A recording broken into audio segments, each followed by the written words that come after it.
How to fix wireless charging not working in Samsung Galaxy S26 Ultra. First of all, restart device. Swipe down, open quick setting panel. Click on power off button icon. Click on restart. Again, click on restart. Restart your phone. Now go back. After that, enable wireless fast charging. Now open settings. Scroll down. Click on battery. Scroll down. Click on charging settings.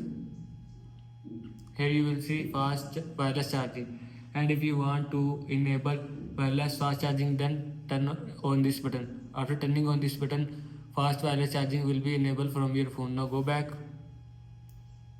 After that, software update. Again open settings, scroll down, click on software update, click on download and install.